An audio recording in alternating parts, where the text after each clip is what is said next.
ایک چھوٹے سے شہر میں پرائمری اسکول کلاس 5 کی ٹیچر تھیں۔ ان کی ایک عادت تھی کہ وہ کلاس شروع کرنے سے پہلے ہمیشہ آئی لو یو آل بولا کرتیں، مگر وہ جانتی تھیں کہ وہ سچ نہیں کہتیں۔ وہ کلاس کے تمام بچوں سے یکساں پیار نہیں کرتی تھیں۔ کلاس میں ایک بچہ ایسا بھی تھا جو مس عائشہ کو آنکھ نہ بھاتا۔ اس کا نام طارق تھا۔ طارق میلی کچیلی حالت میں اسکول آ جایا کرتا۔ اس کے بال بگڑے ہوئے ہوتے، جوتوں کے تسمے کھلے ہوئے، قمیض کے کالر پر میل کا نشان۔ لیکچر کے دوران بھی اس کا دھیان کہیں اور ہوتا۔ مس عائشہ کے ڈانٹنے پر وہ چونک کر انہیں دیکھنے تو لگ جاتا، مگر اس کی خالی خولی نظروں سے انہیں صاف پتہ لگتا رہتا کہ طارق جسمانی طور پر کلاس میں موجود ہونے کے باوجود بھی دماغی طور پر غائب ہے۔ رفتہ رفتہ مس عائشہ کو طارق سے نفرت سی ہونے لگی۔ کلاس میں داخل ہوتے ہی طارق مس عائشہ کی سخت تنقید کا نشانہ بننے لگتا۔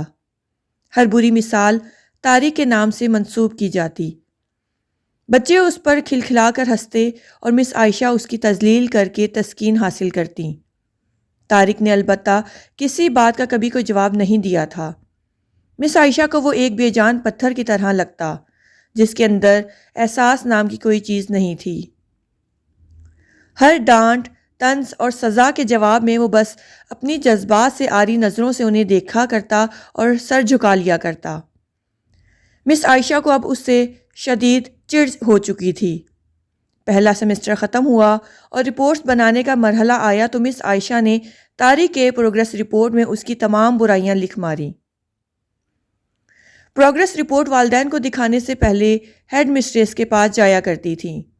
انہوں نے جب طارق کی پروگریس رپورٹ دیکھی تو مس عائشہ کو بلا لیا۔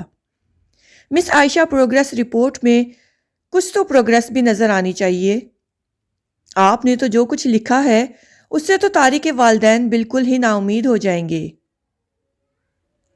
میں معذرت خواہ ہوں، مگر طارق ایک بالکل ہی بدتمیز اور نکما بچہ ہے۔ مجھے نہیں لگتا کہ میں اس کی پروگریس کے بارے میں کچھ لکھ سکتی ہوں۔ مس عائشہ نفرت انگیز لہجے میں بول کر وہاں سے اٹھ آئیں۔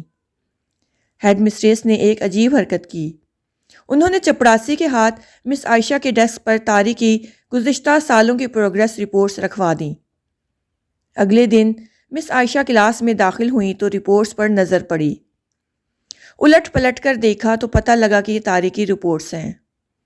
پچھلی کلاسوں میں بھی اس نے یقیناً یہی گل کھلائے ہوں گے، انہوں نے سوچا، اور کلاس 3 کی رپورٹس کھولی۔ رپورٹ میں ریمارکس پڑھ کر ان کی حیرت کی کوئی انتہا نہ رہی۔ جب انہوں نے دیکھا کہ رپورٹ اس کی تعریفوں سے بھری پڑی ہے۔ طارق جیسا ذہین بچہ بھی میں نے آج تک نہیں دیکھا۔ انتہائی حساس بچہ ہے اور اپنے دوستوں اور ٹیچر سے بے حد لگاؤ رکھتا ہے۔ آخری سیمسٹر میں بھی طارق نے پہلی پوزیشن حاصل کر لی ہے۔ مس عائشہ نے غیر یقینی کی حالت میں کلاس 4 کی رپورٹ کھولی۔ طارق نے اپنی ماں کی بیماری کا بے حد اثر لیا ہے۔ اس کی توجہ پڑھائی سے ہٹ رہی ہے۔ طارق کی ماں کو آخری سٹیج کا کینسر تشخیص ہوا ہے۔ گھر پر ان کا کوئی خیال رکھنے والا نہیں، جس کا گہرا اثر اس کی پڑھائی پر پڑا ہے۔ طارق کی ماں مر چکی ہے اور اس کے ساتھ ہی طارق کی زندگی کی رمق بھی۔ اسے بچانا پڑے گا اس سے پہلے کہ بہت دیر ہو جائے۔ مس عائشہ پر لرزہ طاری ہو گیا۔ کانپتے ہاتھوں سے انہوں نے پروگریس رپورٹ بند کی۔ آنسو ان کی آنکھوں سے ایک کے بعد ایک گرنے لگے۔ اگلے دن جب مس عائشہ کلاس میں داخل ہوئیں تو انہوں نے اپنی عادت مستمرہ کے مطابق اپنا روایتی جملہ آئی لو یو آل دہرایا، مگر وہ جانتی تھیں کہ وہ آج بھی جھوٹ بول رہی ہیں، کیونکہ اسی کلاس میں بیٹھے ایک بے ترتیب بالوں والے بچے طارق کے لیے جو محبت وہ آج اپنے دل میں محسوس کر رہی تھیں، وہ کلاس میں بیٹھے اور کسی بچے کے لیے ہو ہی نہیں سکتی تھی۔ لیکچر کے دوران انہوں نے حسب معمول ایک سوال طارق پر داغا اور ہمیشہ ہی کی طرح طارق نے سر جھکا لیا۔ جب کچھ دیر تک مس عائشہ کی طرف سے کوئی ڈانٹ، پھٹکار اور ہم جماعت ساتھیوں کی جانب سے ہنسی کی آواز اس کے کانوں میں نہ پڑی تو اس نے چمبے میں سر اٹھا کر ان کی طرف دیکھا۔ خلاف توقع ان کے ماتھے پر آج بل نہ تھے، وہ مسکرا رہی تھیں۔ انہوں نے طارق کو اپنے پاس بلوایا اور اسے سوال کا جواب بتا کر زبردستی دہرانے کے لیے کہا۔ طارق 3-4 دفعہ کے اصرار کے بعد آخر بول ہی پڑا۔ اس کے جواب دیتے ہی مس عائشہ نے نہ صرف خود پرجوش انداز میں تالیاں بجائیں بلکہ باقی سب سے بھی بجوائیں۔ پھر تو یہ روز کا معمول بن گیا۔ مس عائشہ ہر سوال کا جواب اسے خود بتاتی اور پھر اس کی خوب پذیرائی کرتی۔ ہر اچھی مثال طارق سے منسوب کی جانے لگی۔ رفتہ رفتہ پرانا طارق سکوت قبر پھاڑ کر باہر آ گیا۔ اب مس عائشہ کو سوال کے ساتھ جواب بتانے کی ضرورت نہ پڑتی۔ وہ روز بلا نقص جوابات دے کر سب کو متاثر کرتا اور نئے نئے سوالات پوچھ کر سب کو حیران بھی۔ اس کے بال اب کسی حد تک سنورے ہوئے ہوتے، کپڑے بھی کافی حد تک صاف ہوتے جنہیں شاید وہ خود ہی دھونے لگا تھا۔ دیکھتے ہی دیکھتے سال ختم ہو گیا اور طارق نے دوسری پوزیشن حاصل کر لی۔ الوداعی تقریب میں سب بچے مس عائشہ کے لیے خوبصورت تحفے تحائف لے کر آئے اور مس عائشہ کے ٹیبل پر ڈھیر کرنے لگے۔ ان خوبصورتی سے پیک کیے ہوئے تحائف میں ایک پرانے اخبار میں بد سلیقہ طرز پر پیک ہوا ایک تحفہ بھی پڑا تھا۔ بچے اسے دیکھ کر ہنس پڑے۔ کسی کو جاننے میں دیر نہ لگی کہ تحفے کے نام پر یہ چیز طارق لایا ہوگا۔ مس عائشہ نے تحائف کے اس چھوٹے سے پہاڑ میں سے لپک کر اسے نکالا، کھول کر دیکھا تو اس کے اندر ایک لیڈیز پرفیوم کی آدھی استعمال شدہ شیشی اور ایک ہاتھ میں پہننے والا ایک بوسیدہ سا کڑا تھا جس کے زیادہ تر موتی جھڑ چکے تھے۔ مس عائشہ نے خاموشی کے ساتھ اس پرفیوم کو خود پر چھڑکا اور ہاتھ میں کڑا پہن لیا۔ بچے یہ منظر دیکھ کر حیران رہ گئے، خود طارق بھی۔ آخر طارق سے رہا نہ گیا اور مس عائشہ کے قریب آ کر کھڑا ہو گیا۔ کچھ دیر بعد اس نے اٹک اٹک کر مس عائشہ کو بتایا کہ آج آپ سے بالکل میری ماں جیسی خوشبو آ رہی ہے۔ وقت پر لگا کر اڑنے لگا۔ دن ہفتے مہینوں اور مہینے سال میں بدلتے بھلا کہاں دیر لگتی ہے۔